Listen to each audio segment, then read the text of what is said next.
ser en la formación de partidos que no lo son, sino hay un grupo de cuates.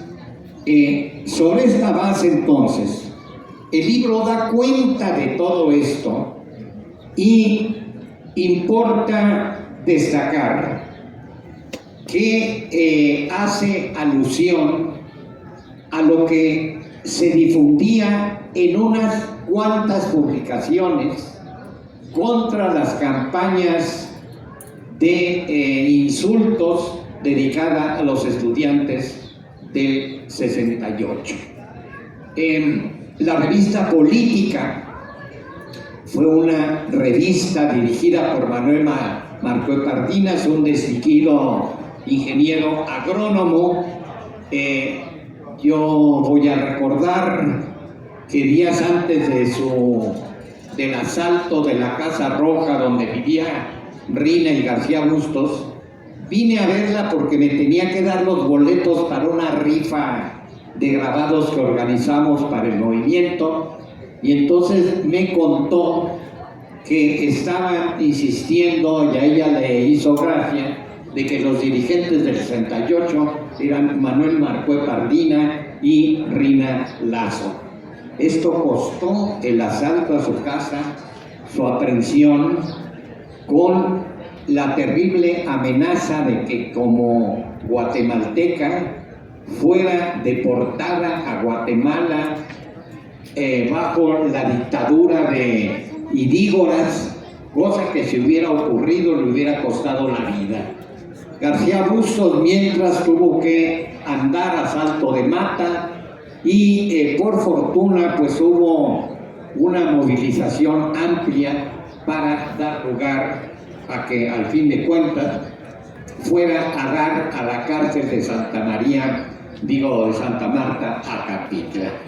De todo esto da cuenta el libro, de eso la menciona la revista Por qué, que se convirtió en una especie de órgano del movimiento, con ese gusto que siempre ha tenido Mario Menéndez de poner en portadas y donde pueden sus publicaciones escenas sangrientas de las luchas populares. Esa foto terrible del cadáver del niño despanzurrado, que sigue siendo emblemática. Cada octubre Televisa saquea los archivos de ¿Por qué?, para hacer su propio documental fresita, y adecuado a sus comentaristas que se portan también con el gobierno en defensa del Estado opresor. Esto todo está en el libro y acentúo una frase de una canción de Edith Piaf, que fue una cantante chaparrita, chiquita, toda de negro, que cantaba maravillosamente. Una frase de esta emblema del existencialismo francés la hace suya la Nacha: no me arrepiento de nada. Esto es algo que no todos los del 68 podemos asegurar, pero por fortuna el libro recoge la amplitud de extracción social de los participantes, desde figuras como Patricia de los Ríos, que siendo niña, sus calcetas blancas atrajeron la atención en las marchas, de Carlos Sevilla, el más simpático, el más radical de los trotskistas, fundador histórico del trotskismo en México, con uno de los dos partidos que figuraban en aquella época. Él se fue al POS, Manuel Aguilar se fue a la Liga, y a pesar de todo seguimos siendo como hermanos los tres. Íbamos a algo que era muy importante, los cursos de invierno y de verano, cuando la universidad tenía rectores que procuraban alentar la reflexión crítica propia de una institución que se dice nacional y autónoma, y no como ahora con esta facha de rector espantoso y de los estudiantes que no organizan más que fiestecitas babosas. Esto entonces da lugar a que en el libro se haga referencia a militantes comunistas como Erlinda Sánchez Laurel, que fue siempre comunista desde la juventud y que murió hace relativamente poco, no sin antes terminar de pintar un cuadro muy grande, el mejor sobre el 68. Ella, que era pintora no figurativa, se esforzó por dejar signos y símbolos que hacen de ese cuadro lo más completo posible. No sé si a su muerte se fue a Ensenada, donde ya tenían planeado hacer una sala con su nombre en el museo de allá. Ojalá esté a resguardo. Erlinda Sánchez Laurel conservó como tesoro 60 placas de grabados del 68 para probar que en realidad la gráfica del 68 se hizo con mayor intensidad en la Esmeralda y no como Arnulfo Aquino y Jorge Pérez Vega han insistido que se hizo en la Escuela de Artes Plásticas, que se sigue llamando San Carlos. No, pues como el ejército ocupó las instalaciones universitarias, la Esmeralda fue en realidad el centro de producción gráfica, que Erlinda Sánchez Laurel reivindicó siempre. Quiero mencionar a Patricia de los Ríos como una de las universitarias, de las científicas formadas con todo rigor, para destacar una apreciación curiosa. La Facultad de Ciencias fue quizá el principal centro de organización en Ciudad Universitaria del movimiento estudiantil. De allí entonces que sus dirigentes siguieran encabezando los desfiles del 2 de octubre, a los que se sumaba un matemático, Álvarez Garín, en los que se mencionaba a su esposa, la Chata Campa, que creo que nunca desfila, pero que bueno, era una científica también, para mostrar esta raíz de científicas importantes que estuvieron en esto. Esto no evita que entre las figuras esté Alcira, con una foto en el libro que no le hace justicia, porque está Alcira guapísima, de cuando todavía no se desataba y decidía ser la loca maravillosa que nos alegraba las horas y los días, no solo en la Facultad de Filosofía y Letras, repartiendo sus hojas con sus poemas en mimeógrafo, invitándonos cuando moría algún personaje para plantar un rosal en el jardincito que estaba a la entrada de Filosofía, y haciendo todas las locuras en los pasillos que nos alegraban la vida y le quitaban lo horrible a ese centro de idealismo y de abstracción que no tiene nada que ver con la política y con las relaciones y la lucha de clases. Alcira, esta viva imagen, se tapaba la boca para hablar porque no tenía los dientes delanteros. Entonces, hasta el final de su vida, cuando entraba y salía al psiquiátrico de Tlalpan, Alcira mantuvo en alto este afán por la democracia radical. Nunca olvidaré una noche en que al pie de mi balcón me fue a cantar la Internacional al grito de ¡Alberto! ¡Ganó Mitterrand! Cuando Mitterrand parecía ser lo que no fue. Esa era Alcira, de modo que todo esto era ese maravilloso movimiento que está muy bien que en un libro de mujeres termine con el poema de Ismael Colmenares, el breve párrafo que lo antecede, porque Ismael Colmenares es la viva encarnación de lo que quisimos y pudimos.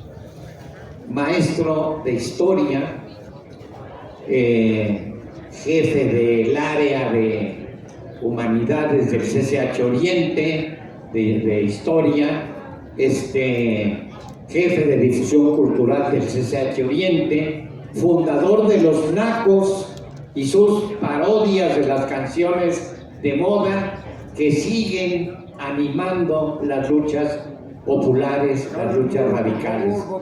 Ya poco porque pues ya no se saben las canciones ustedes, la balada del granadero que pues ya perdió sentido porque pues ya no existen por fortuna los cantantes de aquel entonces.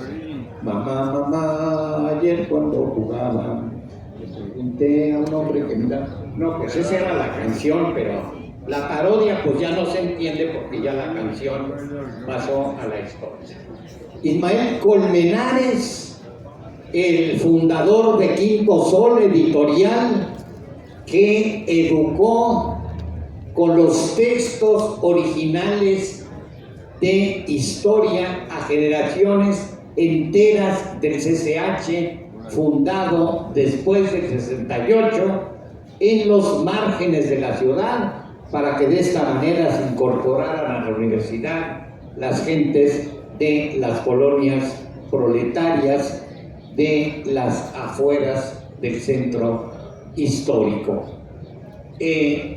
Quinto Sol, baste con mencionar el título de su primer maravilloso libro, de Espartaco al Che y de Nerón a Nixon, con los textos pertinentes para hacer esto que no hacemos los profesores de historia, es decir, ir a los originales y no a la interpretación y no a la poesía que recuerda, etcétera, sino también a la dimensión poética, pero los textos originales fundamentales.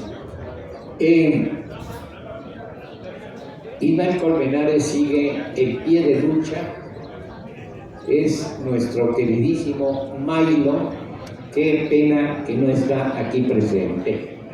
De todo esto habla el libro del teatro guerrilla con el que se hacía en Nueva York en esos años del happening y del fin de las vanguardias eurocentristas de exaltación del arte y los artistas como algo sublime y todas esas idioteces que repiten los funcionarios cuando otorgan la medalla de Bellas Artes y cosas, algo que tú reportas.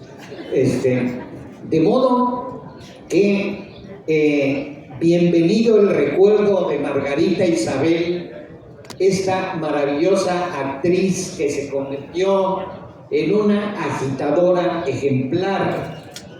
El testimonio excelente de María Rojo, con familiares de la lucha magisterial, que recuerda la Escuela de Teatro de Limba, que fue fuente en la que echaron a andar el recurso del teatro invisible. Ponerse en una esquina donde suele haber la parada del camión y los periódicos del día, y entonces, bueno, alguien comenta, qué barbaridad estos estudiantes destruyéndolo todo, han de ser comunistas pagados por el oro de Moscú. Y entonces, bueno, alguien se acercaba y decía, no, mire usted, en realidad el movimiento. Y ya que la gente empezaba a incorporarse a la discusión, la pareja inicial desaparecía. En mi último minuto de vida en esta mesa, solo quiero celebrar a María García, otro periodismo de investigación, cuyas fotos alimentan la memoria del movimiento, muchas de ellas atribuidas a su esposo Héctor García, que claro, pues es el hombre, y como debe de ser, pues es el que recibe los honores como el fotógrafo del 68. María García comenta en el libro, dice, cuando veo las fotos de Héctor, voy descubriendo, esa es mía, esa es mía, esa es mía. De modo pues que todo esto y más está presente en este excelente libro, en el que también hay una mención al cine, del que María Rojo es protagonista principal.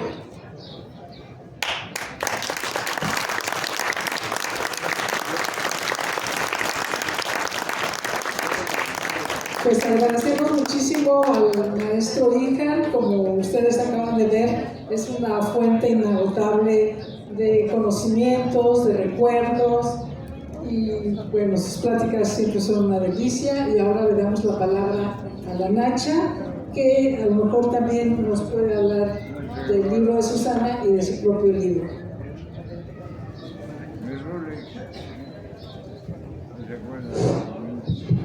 ¿Verdad que hice bien en que hablar el primero? Que ni qué, porque yo misma aprendo siempre. Yo le comentaba a Susana, yo tengo un evento más tarde. Todo este mes de marzo me he presentado en diferentes foros y de todo tipo, y he hablado de muchas cosas, pero le dije, yo voy porque te quiero mucho a Susana Cató. Creo que soy correspondida, y cuando ella me llamó para entrevistarme, yo soy muy clara en algunas cosas, por eso no me quiere mucha gente, también lo aclaro. Cuando me dice, es que quiero entrevistarte porque me pidieron un libro así y así, y tú formas parte de la lista, ¿no?, de las mujeres. Yo a ella no la conocía. Ella vive muy cerca de aquí, vive en Coyoacán. Y bueno, yo les quiero decir que ya el maestro ha dicho gran cosa de todas las mujeres, y yo me siento ahora más libre, más tranquila, porque le dije, es que estar con el maestro Ijar a mí me intimida. Y lo digo claro. Pero cuando me dice, es que él dice que está muy contento de que vayas, digo, bueno, ya más o menos me relajé un poco. Y cuando vengo en el taxi, yo ya no manejo ningún transporte público desde la pandemia, porque me lo prohíben, y me lo prohíbe la persona que más amo en la vida, que vive en Puerto Rico, que es mi hija la mayor. Y me dijo, te deseo lo mejor y lo vas a hacer bien. Y me dice el taxista, es que además vale más, y hablo por viejo que por sabio, una onda así, un dilema. Dije, no, pero es que yo soy vieja. Dice, no, pero él es, al ser más joven. Le digo, no, él es más grande que yo, pero mi respeto, le digo, porque yo lo admiro desde hace mucho tiempo y no me dejarán mentir sus hijas que están aquí presentes. Yo trabajé 28 años en la delegación de Coyoacán. Aquí venía cada 15. Soy pensionada por el ISSSTE, por haber trabajado tantos años en la delegación. Y bueno, me conozco Coyoacán, Pedregales, Coyoacán y zona centro, porque trabajaba yo con mujeres básicamente en los que le llamaban ellos centros de trabajo, ¿verdad? Centros comunitarios de mujeres. Entonces, amo trabajar con mujeres y sobre todo con mujeres luchadoras, pero también le tengo que reconocer a mis compañeros que a lo largo de mi vida han formado un muro importante para que yo esté deteniéndome, y le hago aquí el honor a David Roura, que es poeta, compañero del Comité 68, que me dijo, voy nada más por el maestro Híjar, no, por los dos, pero yo sé que él lo respeta mucho y lo admira mucho. Entonces, yo no me arrepiento de haberle dado la palabra a él, porque además es eso, ya no tenemos que ser hombres primero, mujeres, no. Las mujeres ya estamos a la par en todo, y si queremos estar a la par tenemos que manifestarnos y luchar así, de esa forma. Yo le agradezco que él dice que yo he sido una luchadora, entonces es cierto, yo he sido activista desde el 68. ¿Por qué? Porque la Tita, que está aquí presente, donde yo voy, la Tita siempre está presente, porque ella sí fue miembro del Consejo Nacional de Huelga, pero se fue hace 21 años de este mundo, porque ella tenía problemas de obesidad, y la verdad que lo padeció mucho en la prisión. En ese entonces, el ser gorda era un problema. No había ni ropa a dónde ir a comprar la ropa. Teníamos que ir a los lugares de maternidad. Yo era muy delgada, yo ya entré pesando a la cárcel 52 kilos y ella 90 y tantos. Entonces, una persona así sufría mucho más por las limitaciones, el tiempo, los espacios básicamente.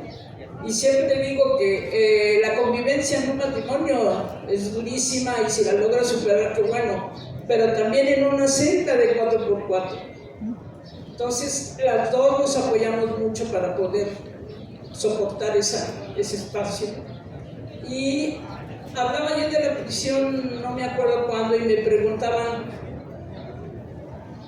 que cómo había yo convivido con ella en ese tiempo. Es que ahí es donde te ponen y con quién te ponen. Y además la historia misma del movimiento hizo una pareja, la Tita y la Nacha, que salimos desde el libro del 2 de octubre de La Noche de Tlatelolco de Elena Poniatowska. Ha habido mucho más libros y todo, pero yo que les puedo decir de todo lo que el maestro Híjar ya dijo de las mujeres, cosas que yo desconocía, pero que sí ya aprendí ahorita, y por eso qué bueno que habló primero que yo. Esto por un lado. Por otro lado, venir a Coyoacán para mí pues es como de costumbre, ¿no? Aunque ahora ya no se puede porque todo es carísimo, porque ya no es lo mismo que cuando nosotros trabajábamos aquí, pero la experiencia de haber trabajado 20 y tantos años en la delegación con las comunidades, creo que fue una parte formativa de mi existencia. Cuando me dicen ahora, es que la Nacha, líder del 68, del Consejo Nacional de Huelga, no soy ni una ni otra. Yo nunca me he considerado líder, he sido una activista desde entonces, porque yo era del Comité de Lucha de la Facultad de Derecho. Y cuando nos persiguieron y ya teníamos orden de aprehensión, vivimos en el Foro Yusempe. Lo que dice el maestro es una realidad. Las autoridades universitarias completamente a mí me tienen, pues, verdaderamente molesta con ellos, ¿no? Porque voy a cumplir 1 año y medio que un grupo que nos ha apoyado en la facultad y yo hicimos un escrito donde estábamos pidiendo a Draue y a los demás que le cambien el nombre del auditorio Yusempe donde vivimos al de Roberta Bendaño Martínez La Tita, porque hablan mucho de las mujeres. Ahora está, bueno, las mujeres somos lo máximo, ¿no? En muchos aspectos, y lo somos, Pero a lo que yo me refiero es que vamos a cumplir el año y medio y no nos han contestado nada. Pero sí, cuando hablan, me ha tocado ir a hablar varias veces ahí, es que ahí hay autoridades priistas desde entonces. A mí me gusta platicar esto para que ubiquen.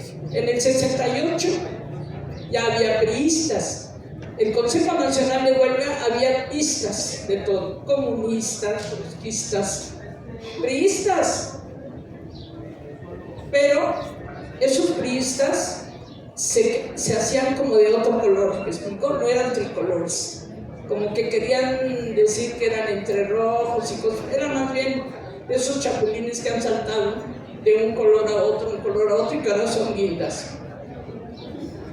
Pero me gusta comentar esto porque soy sobreviviente de la prisión, pero más que nada soy sobreviviente del 2 de octubre. Lo vivimos enfrente del edificio Chihuahua. Y si ustedes ven las fotos, porque a mí me gusta hablar también con una realidad, no mintiendo. Estamos solo la Tita y yo con una pancarta que dice Facultad de Derecho. Es la foto original de la plaza. Estuvimos frente al edificio Chihuahua. En esa traición, porque en la mañana ya se había dialogado y había un permiso para hacer un meeting, más no para salir a las calles. A mí me platican que si pasó esto, que si pasó lo otro, que si las luces de bengala, que todo eso fue real, lo vivimos. Y cuando de verdad nos dimos cuenta que eran verdaderas las balas, porque vimos de dónde salieron y cómo caían. Recuerdo aquí a un gran maestro del Comité 68, Fausto Trejo. Él lloraba cuando recordaba. Pero miren cómo son diferentes las cosas, ¿no? Yo no vi que a él le pusieran límite y a mí ya le pusieron.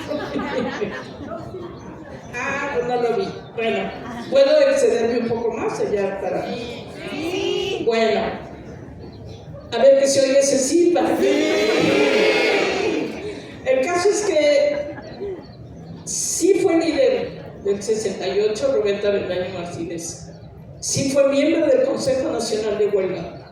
Y nunca permitieron que en la facultad le pudiéramos hacer un homenaje, porque las autoridades priistas siguieron toda la vida y están actualmente.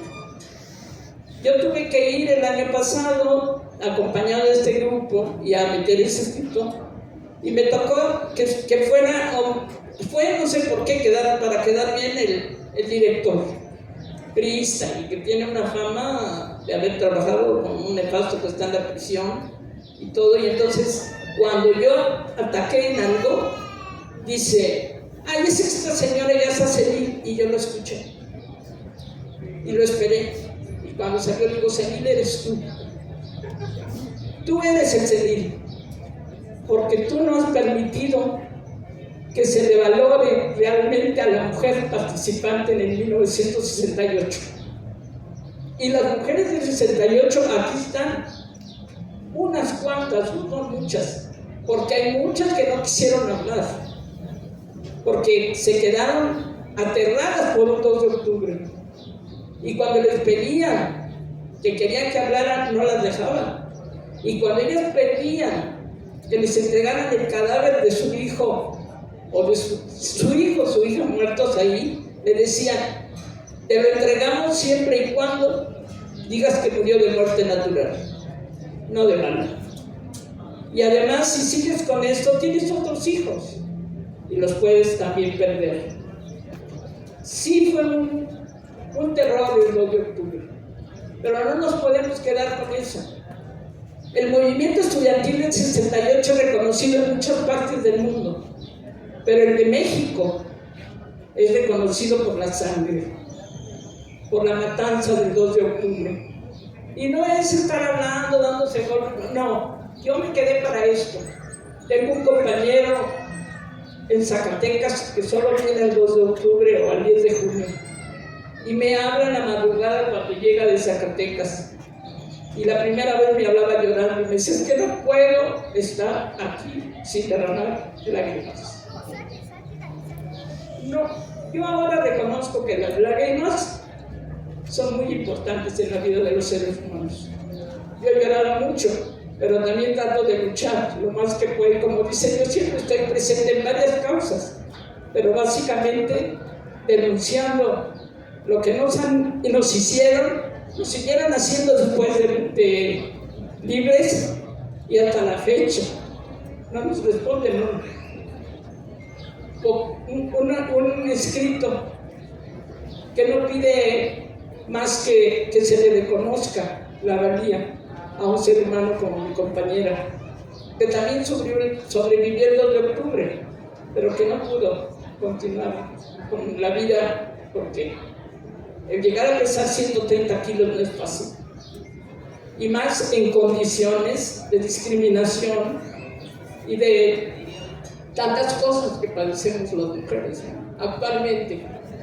Yo cuando me piden que hable de feminismo prefiero no hablar, porque o hablo bien y me regañan, o hablo mal o me regañan. O sea, no me dejo regañar, pero sí me critican. Y la verdad es que yo digo que qué más feminismo puede haber, que tienes ganas de seguir en la lucha, pero que a veces ya no puedes, porque yo admiro al maestro con la edad que tiene, y es un valiente y es un fuerte. Y además es un hombre culto, educado, que me ayuda a mí a educarme. Pero les quiero decir que no es fácil. Él me lleva unos añitos, pero como si no me los llevara. Yo tengo 78 años y el 26 de junio voy a cumplir 79, con 2 enfermedades crónicas, con mis hijas, no conmigo, pero el motorcito que me mueve, a veces él quiere parar, y digo no. Es lo que ellos quieren, que ya lo hablemos. Y en el acto al que voy en la tarde, él dice, las mujeres hablan en el Memorial Tlatelolco, con la gente del CLETA, porque yo colaboro con todo el mundo. Yo me acuerdo que Tita decía, yo soy bandera blanca, a mí me piden que yo hable en tal lugar, rojo, verde, azul, porque el testimonio se tiene que dar en todas partes. No porque es Coyoacán, no voy a ir a Coyoacán, he ido a lugares muy acá, pero también he ido, básicamente todos mis actos casi son en el pueblo. David me acompañó, hemos ido a Chimalhuacán, a varios municipios del Estado de México, y siempre llevando la palabra de la mujer del 68. Agradezco mucho su presencia, ya lo dijo el maestro, y ya no necesito hablar nada más, terminar diciendo que sí es cierto, no me arrepiento de nada, y seguiré luchando hasta el último día de mi existencia, denunciando que estamos en impunidad, que nunca en uno de los grupos más longevos, el Comité 68, no se nos hizo justicia. El zombie de 100 años acaba de morir apenas y se fue sin pagar. Pero sí que se sepa que el Comité 68 lo metió a la prisión domiciliaria 2 años. Luego a veces eso no lo saben, pero a él dicen, no, es que él vive de lujo, en su casa, comiendo bien, con su familia, pero para poderlo meter, o para que pudiera salir en las noches, como dicen que salía, no le ponían las botas militares como a nosotros, en el jeep que nos secuestraron, a la Tita y a mí, y a Salvador Villegas, y a otros 2 más compañeros, porque nosotros fuimos secuestrados por la Federal de Seguridad. Y no se terminó el movimiento el 2 de octubre, porque nosotros fuimos secuestradas el 2 de enero del 69. Y la peor represión psicológica que sufrimos fue en Lecumberri, cuando las senadoras nos dijeron todo lo que nos iban a hacer en cárcel de mujeres. Yo quiero terminar con esto. Yo estoy en una lucha, porque me invitaron a Mayo y a mí al Tlaxcuaque. Ahorita se anda hablando de sitios de memoria. Yo hasta no verlo, realmente no lo creo. Pero yo dije, yo participo en Tlaxcuaque porque sí estuve ahí, en los archivos aparezco que estuve ahí. Yo no voy a participar en Tlaxcuaque hasta que no las autoridades me apoyen en el sentido de hacer un sitio de memoria de las cárceles de mujeres. Ya se está trabajando el proyecto, y quiero decirles que si ustedes van a la Casa Libertad, que es el primer campus de la UACN, hay un mural, y en el mural están varios participantes, pero están las caras de la Tita y la Nacha. Y está la lucha, no nada más por nosotros, también por el pueblo de Iztapalapa, que luchó para que no se hiciera una cárcel de máxima seguridad y se hiciera prepa sí, cárcel no. Y el pueblo iztapalapense está presente en esto, y por eso amo estar aquí con un maestrazo que lo admiro y con todos ustedes. Muy amable y muchas gracias.